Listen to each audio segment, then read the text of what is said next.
여러분 2주 만이네요. 반갑습니다. 오늘 주제 함께 읽어볼까요? 시작. 바른 예배. 네, 제목부터 다들 아시겠지만 바른 예배가 무엇인지에 대해서 나누려고 합니다. 2000년대 초반에는요, 바른 예배에 대한 열정이 매우 넘쳤어요. 어디를 가든지 예배하는 열정이 우리 대한민국을 덮었다고 해도 과언이 아니었을 거예요. 중학생뿐만 아니라 청년들도, 담이 높는 사람들이라든지 여호와의 성회라든지 마커스라든지 예수전도단이라든지 예배에 대해서 열정이 이 한국을 덮었었던 때가 있었죠. 변화하는 시대에서 예배를 향한 열정을 사람들은 계속 뿜어내는데, 중간중간마다 문제가 여러더러 생기니까 어떻게 하면은 우리가 바른 예배를 중심을 흔들리지 않고 세울 수 있을까, 그런 고민들이 많이 있었습니다.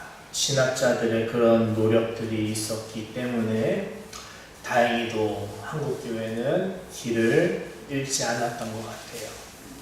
예배가 다양해지고 예배 시간도 많이 변하고 예배 드리는 방식도 변하고 그렇게 했는데도 여전히 사람들, 성도님들은 예배를 통해 하나님의 임재를 경험하고 사모하게 되었죠. 어떻게 보면 이것은 저는 사자성어로 온고지신이라고 봅니다. 온고지신이 무엇일까요? 옛것에서 좋은 것은 취하고 나쁜 것은 버린다는 뜻이죠. 예배는 그렇습니다. 우리 개신교회, 특별히 오상교회가 속한 장로교회는요, 예배가 정해진 적이 없어요. 항상 변해왔어요. 옛날 500년 전 종교개혁 때부터 500년이 쭉 지나 오늘까지 5세기나 지났는데 예배는 항상 변해왔습니다. 예배가 변하면 이단이 되느냐? 아니에요. 오히려 예배를 변하게 하려는 이유는 예배를 어떻게 하면 더 하나님의 뜻에 합당하게 드릴 수 있을까? 근데 예배가 변할 수밖에 없었던 이유가 무엇이 있겠어요? 시대가 변하기 때문이에요. 시대가 변하면 뭐가 변해요? 삶의 양식이 변해요. 문화가 변해요. 사용하는 악기가 변해요. 사람들의 감성도 변해요. 일하는 시간도 변해요. 옛날에는 다들 농경사회니까 새벽에 일어나니까 새벽 예배가 있는데, 오늘날에는 농경사회가 아니죠. 한국은 근대를 넘어서서 이제 새로운 시대를, 4차 산업혁명을 살아가는 시대라 재택근무가 유행하고 사람들마다 다 자기 시간이 달라지고 공무원들이 증가하면서 월화수목금토일 이 대한민국을 유지하기 위해서는 소방관이라든지 경찰관 아저씨라든지 이런 분들이 빛도 없이 이름도 없이 사람들이 모르는 그곳에서 밤낮 주야로 일을 하고 있어요. 그 덕에 우리나라가 오늘 이렇게 잘 사는 것 같은데, 그런 상황에서 예배를 계속 이렇게 변화하려고 하는 노력을 싫어하는 때가 있었죠. 왜요? 왜 싫어요? 변화하는 것을 싫어하는 이유는 하나예요. 나는 옛것이 편한데, 나는 지금까지 해온 게 편한데 뭐하러 변해야 됩니까? 변해야 돼요. 변하지 않으면은 여러분 고입니다. 변화하지 않으면 고여요. 우리가 흙탕물을 한번 생각해 볼까요? 흙탕물이 이렇게 뿌옇게 있어요. 근데 이것을 계속 이렇게 그 상태로 냅둘 수는 없잖아요. 그러니까 우렁이라든지 이런 하나님께서 지으신 물을 정화하는 동물들이 계속 일한단 말이에요. 일하면 일할수록 흙탕물은 어떻게 돼요? 맑아져요. 불순물은 가라앉고 맑은 물은 떠올라요. 마찬가지예요. 예배를 갱신하고 변화시키고 개혁하는 일은요, 불순물은 가라앉히고 맑은 물은 드러나게 하는 일이에요. 우리는 오늘도 여전히 변화해야 돼요. 어떻게 하면은 맑은 물만 나올 수 있을까 생각해야 돼요. 우리가 지금 이렇게 예배드리는 이 예배 가운데 혹시 하나님께 드리는 예배의 본질을 떨어뜨리는 게 있을까? 늘 끊임없이 연구하고 고민하고 살펴봐야 돼요. 그래서 우리 예배가 역동성을 잃어버릴 때 예배에서 집중이 안 되고 은혜가 안 느껴지고 하나님의 임재가 경험되지 않을 때 저는 그게 예배를 개혁해야 되는 때라고 생각합니다. 여러분 어떠세요? 제 목소리에 따라서 예배가 분위기가 달라질 수 있는 건 알지만 정말 하나님을 예배하고자 하는 사람들은요, 환경에 휘둘리지 않는 무거운 중심이 있는 사람들이에요. 우리는 그래야 되지 않을까 합니다. 여러분 제 목소리 때문에 예배드리는 게 방해돼서 속상하시지 않을까 염려되지만 그러지 않았으면 좋겠어요. 저 때문에 예배하러 오시는 게 아님을 알거든요. 제가 여러분께 예배가 방해되게 하는 것 같아서 참 죄송한데요. 여러분 메시지 가운데 있는 핵심을 함께 나눠보자고요. 목소리에 묻히지 않도록 저도 지금 최선을 다하고 있어요. 계속 지금 목이 막혀서 땀도 조금씩 날 것 같고 후끈후끈하고 한데요. 저도 최선을 다하고 있으니까 나쁘게만 보지 않아 주셨으면 정말 감사하겠습니다. 오늘 본문에서는요, 우리가 특별히 올바른 예배가 무엇인지에 대해서 두 가지를 알 수 있어요. 바른 예배를 만드는 두 가지 요소가 있답니다. 하나는요, 형식이에요. 형식. 또 다른 하나는요, 마음이에요. 마음. 자, 무엇과 무엇이 있어요? 형식과 마음이 있어요. 형식은 비유하자면 마음의 틀이에요. 아무리 우리가 좋은 마음으로 예배를 드리고 나와도 이 형식이 난장판이면 이 마음도 흐트러지죠. 좋은 마음도요, 조금만 틀이 삐져나와서 옆으로 세면 자, 완성됐다 하고 그 주물에서 딱 빼낼 때 아무것도 나온 게 없어요. 왜요? 다 옆으로 삐져서 사라지니까. 틀은 중요해요. 형식은 중요해요. 형식은 우리의 마음을 어떻게든 더 예배에 합당한 마음으로 빚을 수 있게 해주는 틀이요, 주물이에요. 그래서 형식에 대해서 우리가 끊임없이 고민하고 어떤 형식이 더 우리의 마음을 예배하기에 합당할 수 있게 해줄 수 있을까? 우리의 마음을 도와주는 도구로 형식을 살펴봐야 돼요. 그래서 옛날에는 피아노도 교회에서는 불순하다고 여겼을 때가 있어요. 피아노는 클럽이나 이런 술 마시는 데에서 사용하던 악기였거든요. 그런데 교회가 변화했죠. 피아노는 중립적이다. 악기는 중립이다. 우리의 마음을 하나님을 찬양하는 곡조로 도움이 된다면, 좋은 도움이 된다면, 문화적으로 볼 때나 기술적으로 볼 때 도움이 된다면 못 쓸 이유가 없다 해서 피아노를 쓰게 된 거고, 기타도 쓰게 된 거고, 드럼도 쓰게 된 거고, 반주기도 쓰게 된 거예요. 형식은 도움이 되는 한 중요합니다. 자, 형식만 있다는 게 아니죠. 뭐도 있어요. 마음도 있어요. 근데 물어볼게요. 여러분, 형식과 마음이 있으면 무엇이 더 중요할까요? 그렇죠? 더 중요한 게 있어요. 형식은 처음에 들어가는 입구예요. 입구는 좋아야 돼요. 근데 입구에 들어가 보니 막상 딱 카드를 딱 까보니까 텅텅 튀면 안 되겠죠. 반대로 생각해보죠. 하나님께서 우리를 보러 이곳에 오세요. 예배 가운데 임하시잖아요. 야, 형식도 좋고 찬양도 하고 기도도 하고 설교도 있고 내 사랑하는 자녀들이 나를 예배하러 왔구나. 다 하나님이 예배 입구에서 형식을 보고 괜찮아 하세요. 그런데 형식 안에 그럼 뭐가 담겨 있어요? 마음이 담겨 있잖아요. 마음을 딱 보시니까 하나님이 왜 마음이 없지? 이러시면은 곤란하시겠죠. 예배에 있어서 형식도 중요하지만 무엇보다 우리가 중요하게 여겨야 되는 것이 있다면 마음인 거예요. 오늘 본문에서 이 문제가 있었던 거고요.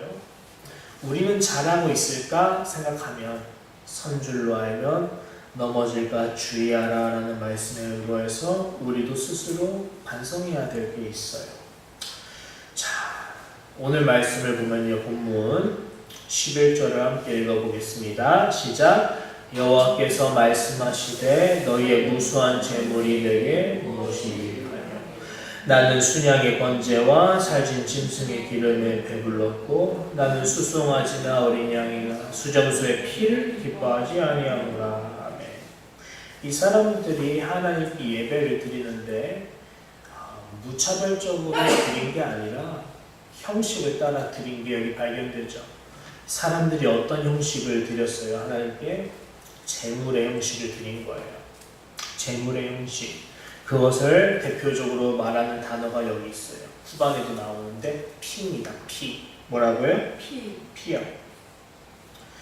그리고 또 어떤 형식도 이 사람들이 잘 지켰냐? 12절에도 있어요. 읽어볼까요? 시작.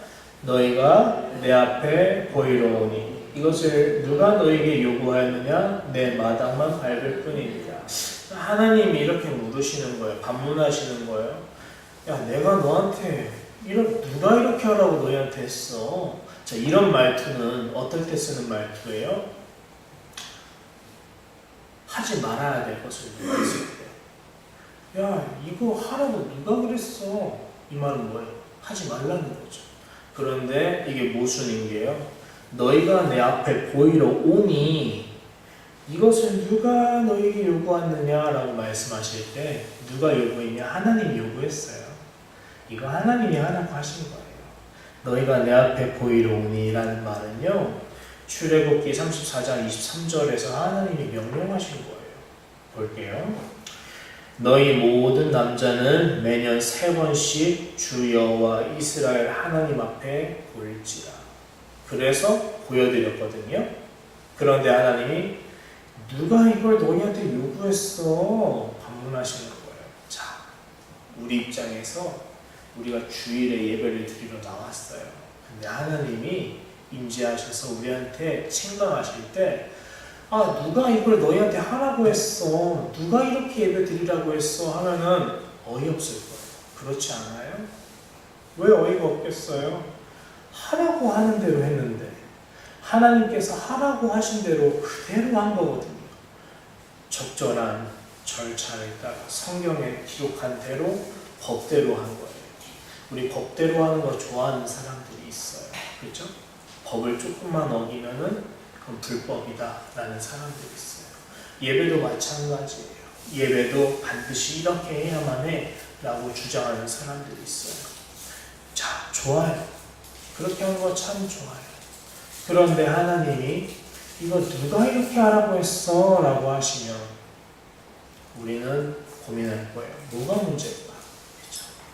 이 이스라엘 사람들에게 하나님이 이사야를 통해서 이렇게 말씀하실 때는 형식을 가지고 문제 삼으신 게 아니었던 거예요. 형식은 좋아요. 하나님께서 명령하신 대로 하시는 형식이라 참 좋아요. 형식이 문제가 아니에요. 자, 뭐가 문제일까? 여기 보세요. 내 마당만 밟을 뿐입니다. 이 마당이 어딘 줄 아세요? 너희가 내 앞에 보이러 오니 한 그 장소예요. 이스라엘 백성이 하나님께 예배하려고 여기까지 왔어요. 이제 여기 앞에는 뭐가 있냐면 하나님이 임하시는 성소가 있어요. 여기는 대제사장만 1년에 한 번 들어갈 수 있어요. 백성은 못 들어가요. 그러니까 하나님께서 이 사람들에게 명령하신 예배의 자리는 여기까지예요. 여기에서 하나님을 볼 것이다 라고 명령하셨어요. 그래서 이스라엘 백성들은 그 명령대로 여기까지 왔어요. 잘한 거예요? 잘못한 거예요? 잘한 거예요. 잘했어요. 말씀대로 했어요. 형식을 다 따랐어요. 근데 하나님이 뭐라 하셨어요? 너희는 내 마당만 밟을 뿐이구나. 여기에는 어떤 의미가 있겠어요? 하나님이 원하시는 게 뭐예요? 마당까지 와서 예배 드리는 거 아니었어요? 근데 하나님이 이렇게 말씀하시는 거잖아요. 너희는 내 마당만 밟는다. 어떤 의미가 있을까요? 하나님이 원하시는 게 뭐냐면요. 말 그대로예요. 나는 너희가 나를 보고 갔으면 좋겠어요. 다시. 하나님이 원하시는 게 뭐라고요? 예배를 통해서 나는 너희가 나를 보고 갔으면 좋겠어요. 하나님을 보러 왔어요. 너희가 내 앞에 보이러 왔대요. 하나님을 보러 왔대요. 근데 이 사람들이 하나님을 보고 가야 되는데 보고 간 거예요? 못 보고 간 거예요? 못 보고 간 거예요. 그럼 뭐하고만 간 거예요? 그냥 마당만 밟고 간 거예요. 이러면 돼요? 안 돼요? 이 사람들의 문제가 그럼 뭐였을까요? 형식만 차리고 뭐가 없어요? 마음, 어떤 마음? 하나님을 만나고자 하는 마음 자체가 없어요. 하나님이 이렇게 말씀하셨어요. 구하라 그리하면 얻을 것이고 찾으라 그리하면 찾을 것이다. 찾으려고 하면 찾을 수 있대요. 하나님은 자기를 구하는 자에게 자기를 나타내시는 분이래요. 여러분 그러면 이 말씀이 우리가 볼 때는 야 이스라엘 사람들 참 어리석다라고 판단할 수 있는 말씀인데요. 이 화살표가 우리에게 올 수 있어요.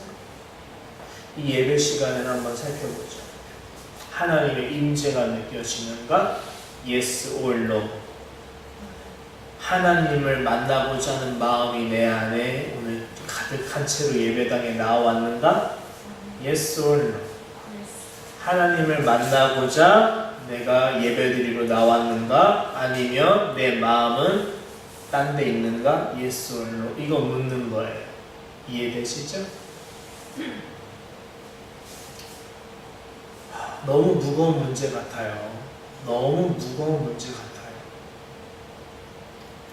하나님께서 기뻐하시는 예배를 형식이 다가 아닌 거예요. 우리 장로의 헌법에서 말하는 모든 예배 준칙을 다 지키는 교회가 있어요. 그런데 그런 헌법 다 지켜서 예배 드리는데 마음이 없다면, 임재를 사모하는 마음이 없다면, 하나님의 음성을 듣고자 하는 마음이 없다면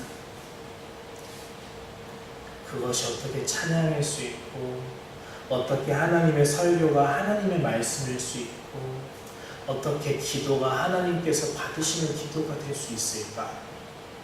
그게 중요한 거 아닐까요? 말씀을 좀 더 볼까요? 여기도 보면 하나님이 이렇게 말씀하세요. 함께 읽어볼게요. 시작. 헛된 재물을 다시 가져오지 말아라. 분향은 내가 가증히 여기는 바요.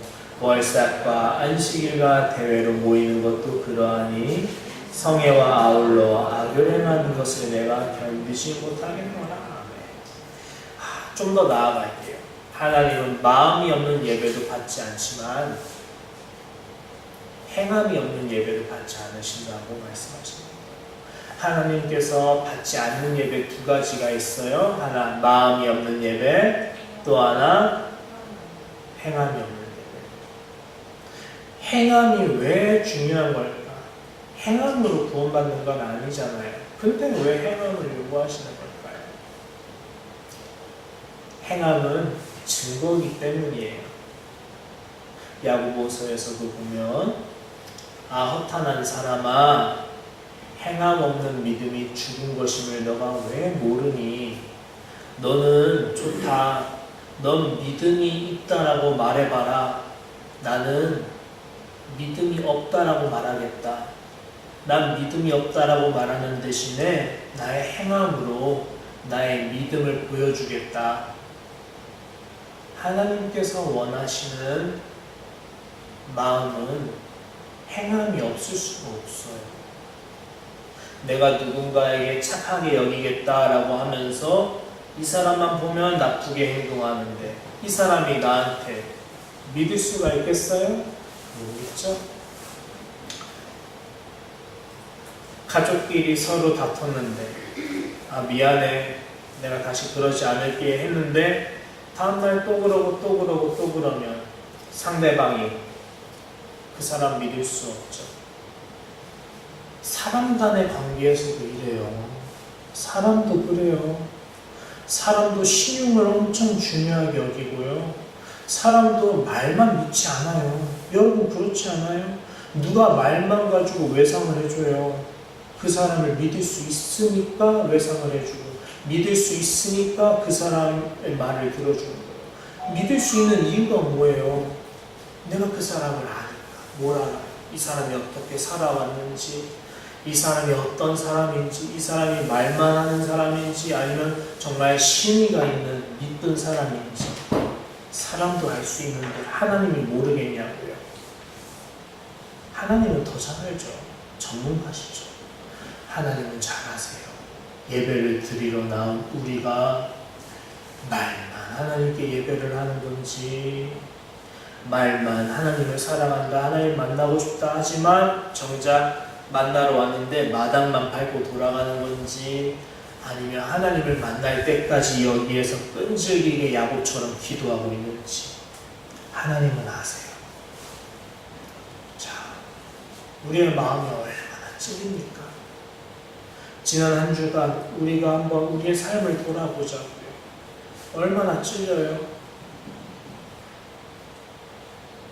하나님을 이번 주 돌아오는 주일에 만나서 예배해야 되는 사명이 있는데 그걸 알면서도 순간적인 죄의 유혹에 넘어가거나 악한 말을 서슴지 않고 내뱉었거나 하나님 앞에서 정직해야 되는데 정직하지 못했던 거거나 옛 사람의 모습으로 돌아가면 안 되는데 예수님의 은혜를 저버리고 옛사람으로 다시 어리석게 돌아가거나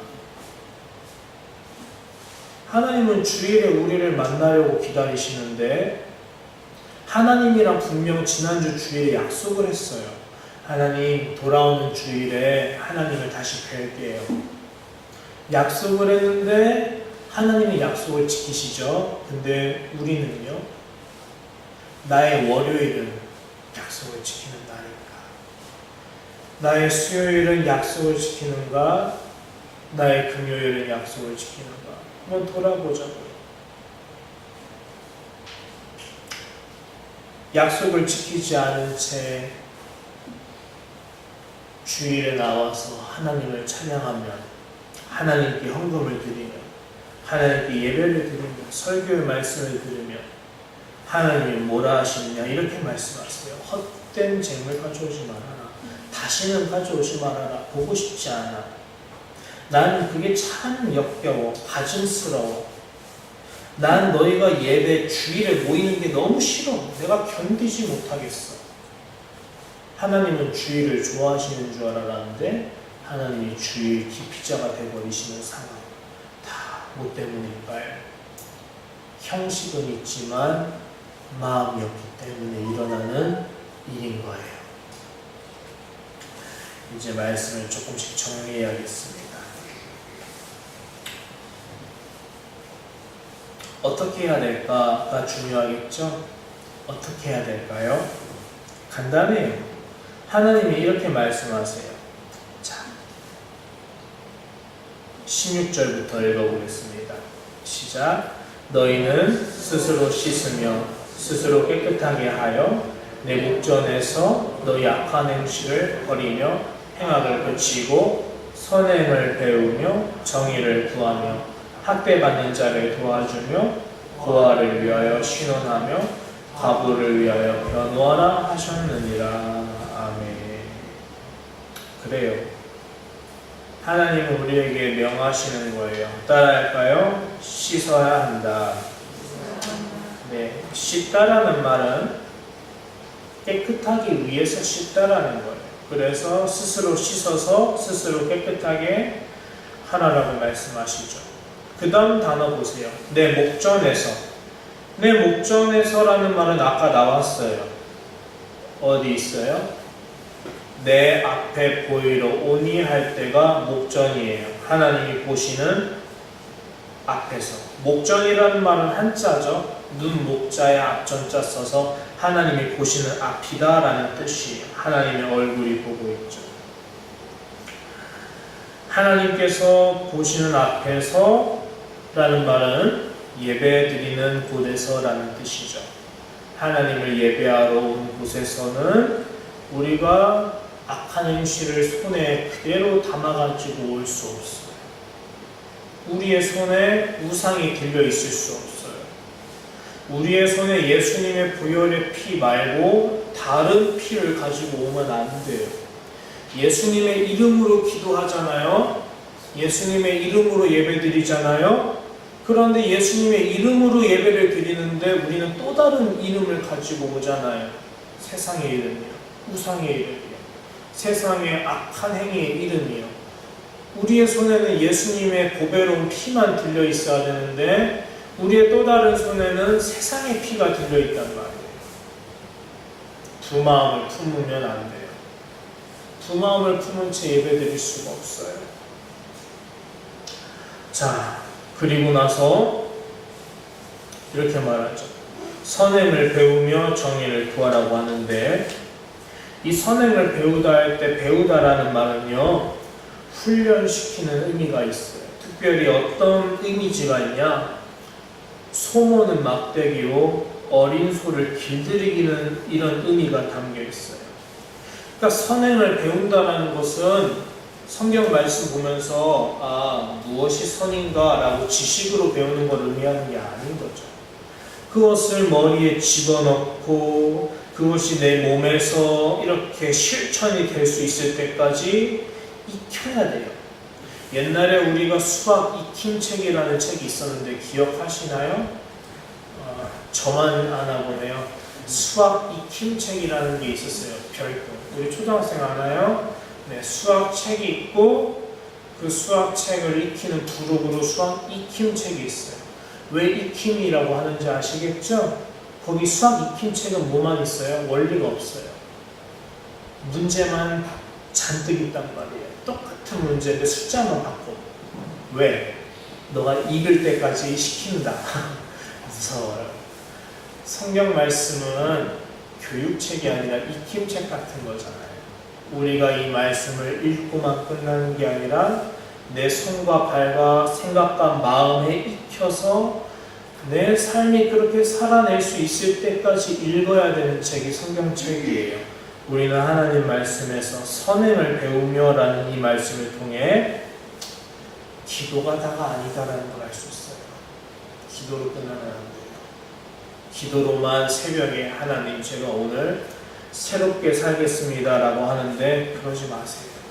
그렇게만 하지 마세요. 그렇게만 말하고 끝나는 게 안 돼요. 우리는 나아가야 돼요. 그렇게 선포를 하고 오늘 삶에서 나아갈 때 하나님 오늘 새벽에 제가 드렸던 기도 기억하시죠?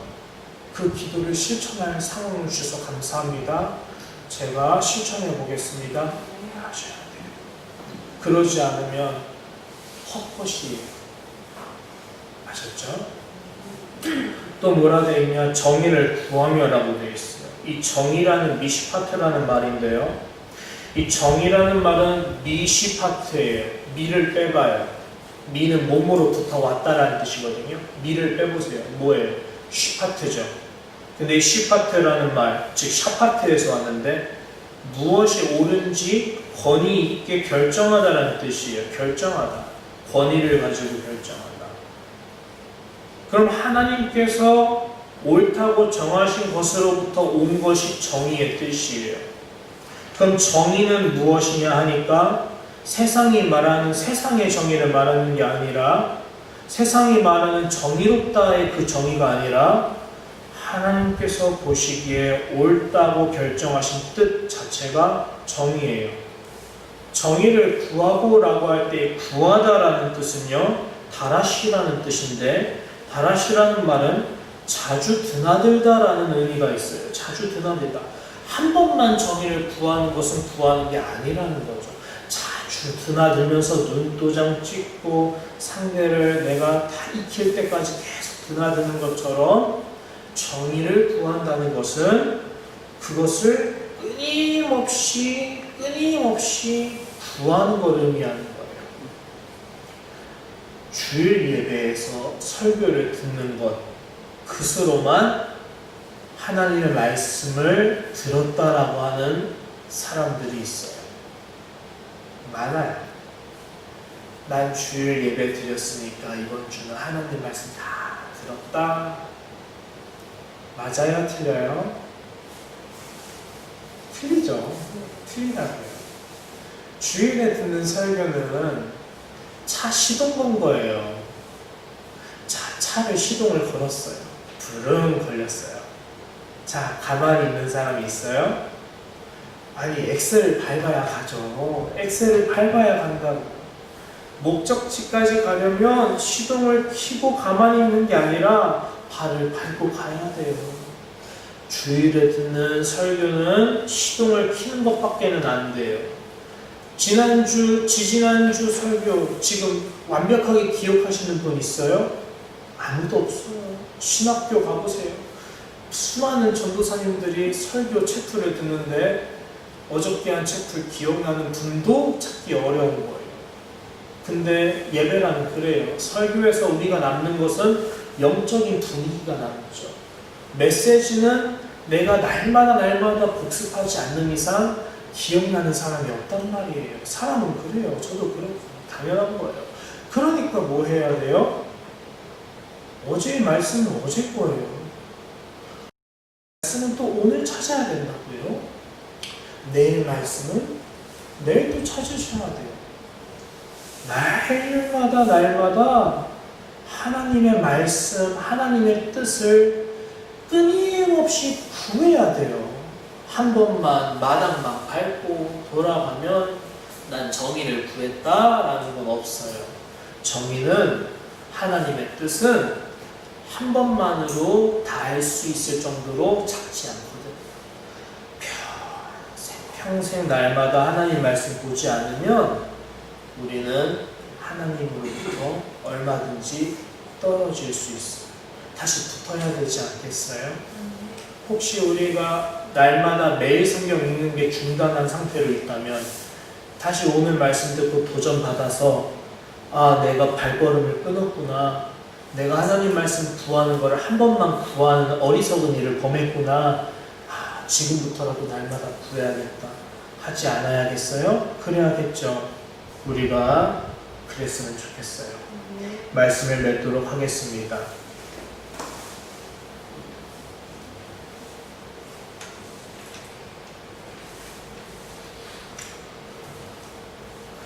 오늘 말씀은 단호하게 말씀을 합니다. 18절에서 20절까지 함께 읽어볼게요. 시작. 여호와께서 말씀하시되 오라 우리가 서로 변론하자. 너희의 죄가 주홍 같을지라도 눈과 같이 휘어질 것이요 진흙같이 붉을지라도 양털같이 희게 되리라. 너희가 즐겨 순종하면 땅의 아름다운 소산을 먹을 것이요 너희가 거절하여 배반하면 칼에 삼켜지리라. 여호와의 입의 말씀이니라. 우리 영혼의 운명은 열려 있어요. 우리가 얼마든지 선택할 수 있어요. 모든 건 우리의 선택의 결과로 따르는 열매예요. 우린 지금도 기회가 있어요. 하나님께서 기회를 주셔요. 우리에게는 오늘도 하나님의 말씀을 순종하느냐 거부하느냐 할 수 있는 선택이 기로에 놓여 있어요. 우리가 순종해서 우리가 형식만 예배드리는 게 아니라 마음으로, 마음만 있는 게 아니라 행함으로 하나님 앞에 나의 믿음을 증명할 수만 있다면 하나님은 그 사람에게 복 주십니다. 하나님은 그 사람의 예배에 함께 하십니다. 하나님은 그 사람의 어떤 죄도 아무리 그 죄가 주름 같을지라도 눈과 같이 휘어지고 진음 같을지라도 양털같이 희게 만드십니다. 하나님은 그런 회개하는 진실한 사람의 마음을 보시고 그 사람을 희게 하세요. 어떤 죄라 할지라도, 어떤 죄라 할지라도 하나님은 진심으로 회개하는 사람을 돌려보내지 않아요. 하나님이 찾는 사람이 그 사람이거든요. 우리는 그런 사람인지 스스로 돌이켜봅시다. 나는 하나님이 진짜 찾고 있는 그 한 사람, 바리새인처럼 나는 죄가 없다라고 떳떳이 예배하는 사람이 아니라 그저 고개 숙이며 하나님 나는 죄인입니다. 나는 죄인입니다. 이 말 한마디밖에는 할 수 없는 그 죄 많은 한 세리와 같은 사람, 솔직해졌으면 좋겠습니다. 솔직하게 우리의 죄를 고백하고 정말 내가 변화하고 싶어 하길 원하는 우리가 되길 바랍니다. 기도하겠습니다. 하나님 감사합니다. 오늘 하나님의 말씀만이 드러나기를 간절히 소원합니다. 하나님 정말 우리가 매주마다 습관을 따라 예배드리지 않길 바랍니다. 매번 순간의 예배 때마다가 내가 정말로 변화하고 싶어하는 예배가 되길 원하고 내가 정말 죄를 끊고 싶어하는 예배가 되길 원하고 내가 정말 하나님을 만나고자 하는 예배가 되길 원하고 진심으로 하나님의 사람으로 살아가고 싶어하는 예배가 되길 원합니다. 우리의 지금 마음에 감동을 주시사 우리가 날마다 진심으로 하나님을 구하는 사람으로 변할 수 있도록 예수님의 이름으로 기도하는 진실한 사람이 될 수 있도록 우리의 마음을 주님 변화시켜 주세요. 감사드리며 예수님 이름으로 기도합니다. 아멘.